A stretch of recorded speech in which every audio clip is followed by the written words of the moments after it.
इस नए चैप्टर में मैं आपके साथ 10 सूत्री कार्यक्रम के ऊपर बात करूंगा, जिस पे आपका आने वाला भविष्य निर्भर करता है। ये 10 सूत्री कार्यक्रम बहुत जरूरी है किसी भी बिजनेस के लिए आने वाले समय से निपटने के लिए। सबसे पहला सूत्र है वो है अपने ऐसे कस्टमर को पहचानना जो कि आपके लॉन्ग टर्म वैल्यू कस्टमर्स हैं, जिन्होंने पास्ट में आपका बहुत ज्यादा साथ दिया है, जो आज आपके कहने पर आपको ऑर्डर भी दे सकते हैं, आपको फाइनेंस भी अरेंज कर सकते हैं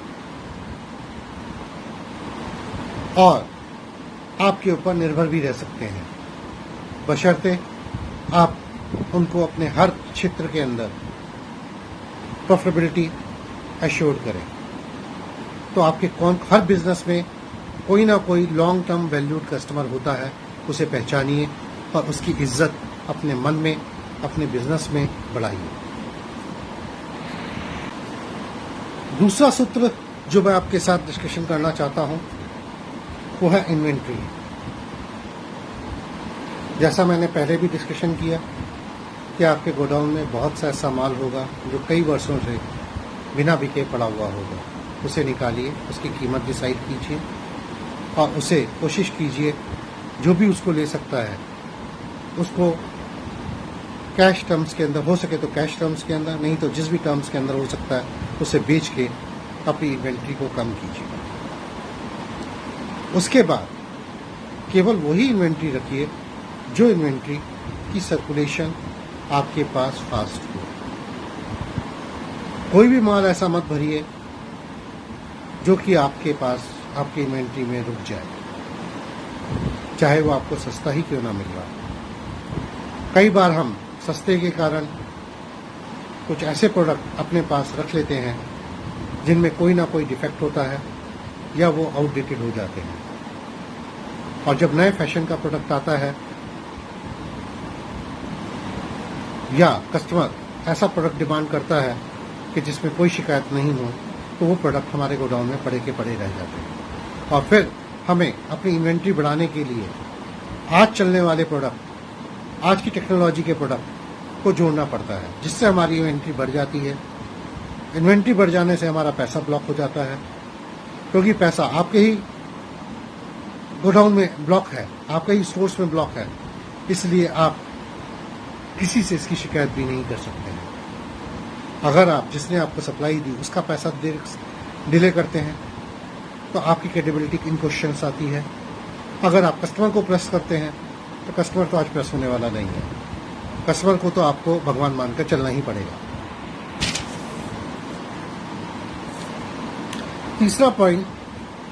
तीसरा जो सूत्र है वो है कि कस्टमर की फीडबैक। मेरा मानना यह है कि हम एक बारी माल सप्लाई करने के बाद कस्टमर से पूछने से डरते हैं कि भाई माल कैसा लगा। कहीं वो, वैसे तो अधिकतर लोगों की आदत ये होती है कि पूछने पे वो शिकायत ही करते हैं, पर फिर भी पूछना हमारा अधिकार क्षेत्र में आता है, क्योंकि जब आप 10 लोगों से पूछोगे तो उसमें से कम 4 लोग तो सच बोलेंगे ही। उन 4 लोगों के सच के ऊपर आपके आगे का स्ट्रेटेजी डिसाइड करेगी कि आपको वो माल आगे खरीदना है या नहीं खरीदना है। हम लोग अधिकतर ये करते हैं कि हमारा एक बारी माल आया, माल बिक गया, हम उसका दुगना तिगना ऑर्डर कंपनी को प्लेस कर देते हैं बिना ये सोचे समझे कि वो माल कब यूज हुआ होगा और कब उसकी फीडबैक आएगी। जब तक उसकी फीडबैक आती है तब तक हमारे गोडाउन में माल आ चुका होता है और कस्टमर उससे डिससेटिस्फाइड होता है। तो इसलिए मेरा मानना ये है, मैं ये मान के चलता हूँ, कोई प्रोडक्ट को चलता हुआ प्रोडक्ट तभी मानना चाहिए जब तक आपके पास उसका 3 बारी रिपीट ऑर्डर नहीं आ जाए। ऑर्डर मांगने पे नहीं, अपने आप आना चाहिए, सिर्फ पूछने पे आना चाहिए। मांगना और पूछना 2 अलग अलग तरीके हैं। जब किसी माल की हमारे तरफ इन्वेंट्री ज़्यादा हो जाती है तो हम क्या करते हैं, हम अपने जो कस्टमर है, अपने जो वैल्यूड कस्टमर है, अपने जो दबे हुए हमारे एहसानों के तले दबे हुए कस्टमर हैं, उनके ऊपर माल ठोक देते हैं। यानी कि उनके ऑर्डर रिक्वायरमेंट से ज़्यादा माल बिना ऑर्डर के हम उनको भेज देते हैं। इसका होता क्या है, इससे होता क्या है? इससे होता और कुछ नहीं है, सिर्फ आपकी पेमेंट रुक जाती है। क्योंकि जिसको आपने माल दिया है उसके पास भी एक सीमित पूंजी है। अगर उसके पास माल रुकेगा तो वो आपकी पेमेंट रोकेगा। पेमेंट रोकने से, बात करने से, बार बार मांगने से आपके रिश्ते बिगड़ते हैं। रिश्ते बिगड़ने से आपके बिजनेस को इफेक्ट पड़ता है। आपका कस्टमर किसी और का कस्टमर बन जाता है। वो एक चीज़ के लिए नहीं, 10 चीज़ों के लिए आपसे टूट जाता है। उसके टूटने के कारण आपके बैड डेब्ट्स बढ़ते हैं। जब किसी की एक पत्नी के बदले में 2 पत्नियां हो जाती हैं तो पहली पत्नी को उतना समय नहीं दे पाता जितना दूसरी पत्नी के, क्योंकि उसे कुछ समय दूसरी पत्नी को भी देना होता है। इसी तरीके से हमारे कस्टमर हैं। जब एक कस्टमर के पास 2 सप्लायर हो जाते हैं तो वो दोनों के साथ जस्टिफिकेशन नहीं कर पाता। वो एक कस्टमर का तो पैसा रोकेगा ही रोकेगा, कभी आपका रोकेगा, कभी उसका रोकेगा। इससे बैड डेब्ट्स बढ़ते हैं। आपको इस बैड डेब्ट से बचना है। कोई भी माल बिना ऑर्डर के मत भेजिए। पेमेंट के लिए समय पे तकाजा करते रहिए। मैंने अपने बिजनेस काल में अक्सर देखा है, लोगों को मालूम ही नहीं होता कि उन्हें कितनी पेमेंट कहाँ से लेनी है। जब कभी या कस्टमर उनको बताता है या जब कभी उनका मुनीम उनको बताता है, तभी उन्हें पता चलता है कि हमें, अरे इस कस्टमर के ऊपर इतना पैसा लग गया, और तब तक वो बैड डेब्ट्स बन चुका होता है। 5वां सूत्र जो मैं डिस्कशन करना चाहूँगा वो है, व्यापार के पैसे को अपनी जाती ज़रूरतों के लिए इस्तेमाल कर लें। मकान बनाना है, उसमें बिजनेस का पैसा निकाल लिया। शादी करनी है, उसमें बिजनेस का पैसा निकाल लिया। कहीं प्लॉट सस्ता मिल रहा है, उसके लिए बिजनेस का पैसा निकाल लिया। बच्चे को एडमिशन करवाना है, अच्छे कॉलेज में करवाना है, उसके लिए बिजनेस से पैसा निकाल लिया। ये काम अब नहीं चलेंगे। अब तो आपको कैश में खरीदना पड़ेगा। कोशिश करें कैश में बेचें, नहीं बिके तो आपको क्रेडिट में प्रॉफिट लेके बेचना पड़ेगा। बिजनेस के पैसे का पर्सनल यूज हर हाल में बंद करना पड़ेगा। अगर आपने बिजनेस के पैसे का पर्सनल यूज बंद नहीं किया तो आज नहीं तो कल आपका बिजनेस बंद होना तय है। आज के लॉकडाउन ने हमें समझा दिया है कि हमारी ज़रूरतें बहुत कम हैं। हम अपनी ज़रूरतें अपने समाज को दिखाने के लिए, अपनी प्रतिष्ठा को बढ़ाने के लिए ही बढ़ाते हैं और उसमें अधिकतर पैसा खर्च करते हैं। तो इस सत्य को पहचानिए और इस सत्य को पहचानते हुए जहां बहुत जरूरी हो केवल वहीं पैसा खर्च कीजिए।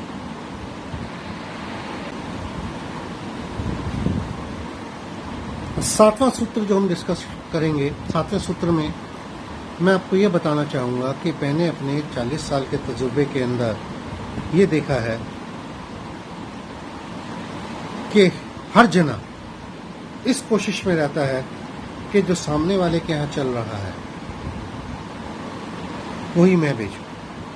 वो अपना दिमाग नहीं लगाता, वो अपना एफर्ट्स नहीं लगाता, वो ये कोशिश नहीं करता कि मैं सामने वाले से अच्छा लेके आऊं या कुछ ऐसा करूं कि जिससे सामने वाले से कंपटीशन मेरा ना हो। हमें ये करना होगा, हमें ये देखना होगा कि हम अपनी बुद्धि लगाएं, हम अपनी इनोवेशन लगाएं, जिससे कि हम कुछ ऐसा कर सकें जिसको हमारा बिजनेस कंपटीटर आसानी से ना कर सके। अगर आप वो प्रोडक्ट लाते हैं, मान लीजिए आप चाइना से एक प्रोडक्ट लाते हैं और आप उसको एज इट इज़ ही अपनी मार्केट में उतार देते हैं बिना किसी वैल्यू एडिशन के किए हुए, बिना उसके फीचर्स में कुछ जोड़े हुए, तो दूसरा जना भी जाएगा। चाइना जाने में कितना दिन लगता है? 1 दिन लगता है। आपने आज अपना प्रोडक्ट लॉन्च किया, उसने आपका प्रोडक्ट देखा, वो देख के वो भी चाइना चला गया और वो भी सेम प्रोडक्ट ले आया। या जिस मैन्युफैक्चरर का प्रोडक्ट आपने लिया, उस मैन्युफैक्चरर के जैसा प्रोडक्ट बनाने वाला दूसरा भी आदमी है, उसने आपका प्रोडक्ट उठाया और अपने मैन्युफैक्चरर को दिया और उससे लगभग सेम प्रोडक्ट बना लिया। तो लो टेक्नोलॉजी या इजी कॉपी होने वाले प्रोडक्ट से बचना चाहिए। कम से कम किसी प्रोडक्ट को बेचने के लिए आपको 6 महीने का समय तो मिलना चाहिए, ताकि उससे मिलने वाले प्रॉफिट का आप उपयोग कर सकें। 7वां टॉपिक है कैश बर्न के ऊपर। हम पैसे को जलाते हैं। कैसे जलाते हैं? हम बिना बात के कुछ एडवर्टाइजर्स के चंगुल में फंस के, कुछ अपने बच्चों के चंगुल में फंस के, कुछ दूसरों को देख के हम अपने प्रोडक्ट के प्रमोशन में, अपनी दुकान की सजावट में, अपने डिलीवरी के संसाधनों में इतना पैसा खर्च कर देते हैं कि हमारे पास असलियत में बिजनेस करने लायक पैसा बचता ही नहीं है। मैंने कई बार देखा है कि प्रोडक्ट आया नहीं, उससे पहले ही साल भर में जितनी प्रोडक्ट की रेवेन्यू जनरेट होनी है, उससे ज़्यादा का हम एडवर्टाइजमेंट कर बैठते हैं। दुकान खुली नहीं, उससे कमाई हुई नहीं, हम समाज को दिखाने के लिए, मार्केट को दिखाने के लिए, अपने बिजनेस कुलीग्स को दिखाने के लिए दुकान पे इतना पैसा खर्च कर देते हैं कि बाद में हमें ब्रेक इवन अचीव करने में काफ़ी समय लग जाता है। तो इसलिए अपने पैसे को जलाइए मत। पैसे को जहां उपयोग करना है वहां पे उपयोग कीजिए। 8वां सत्य, उनके ऊपर ध्यान देना, उनको इज्जत देना, उनका मान सम्मान रखना जो आप पे पैसा लगा रहे हैं। बहुत सारे ऐसे मैन्युफैक्चरर्स होते हैं, बहुत सारे ऐसे इंपोर्टर्स होते हैं, बहुत सारे ऐसे सप्लायर होते हैं जो बोलते हैं ले लो जी, रख लो जी, बेच लो जी, जब बिक जाए तो पैसा दे देना। ऐसे लोग जो आपके ऊपर पैसा इन्वेस्ट करते हैं, वो क्यों करते हैं? क्योंकि उन्हें कुछ आपसे ऐसी चीज बिकवानी है जो खुद नहीं बेच पा रहे, और ऐसी चीजों के चंगुल में फंसकर आप आगे भी उधार दे बैठते हैं, जिसके कारण आपके व्यापार में दिक्कतें आनी स्टार्ट हो जाती हैं। ध्यान दीजिए, जो भी आपके ऊपर पैसा लगा रहा है, पैसा लगाए और उन चीजों के ऊपर लगाए जो चीजें बिकती हैं। जो चीजें नहीं बिकती या जिनको बेचने में मेहनत करनी पड़ती है, जिनको बेचने में पैसा रुकता है, उन चीजों से बचें। 9वां सूत्र है आपको इस बात पे ध्यान देना कि कस्टमर आपके पास क्यों आए। कस्टमर सिर्फ 5 बातों के कारण आपके पास आता है। पहली बात, आपके व्यवहार के कारण। आपका व्यवहार मीठा है किसी दूसरे दुकानदार के मुकाबले, तो वो आपके पास आएगा।